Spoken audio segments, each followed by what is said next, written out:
كرة في يد المنتخب الوطني المغربي. تمريرة ممتازة، دي محاولة انطلاقة، إمكانية تمرير لآدم بوغازير. طلب الكرة، محاولة التمرير من ابراهيم فايق بحث على اللاعب عدنان بوجوفي، لكن التغطية الدفاعية كانت محاولة من اجل اضافة هدف ثالث.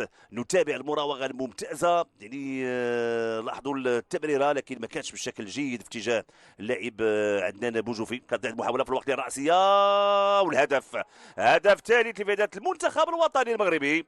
اذا الوصول للمرمى والوصول للشباك، عدنان بوجوفي كيتمكن من وضع الكره.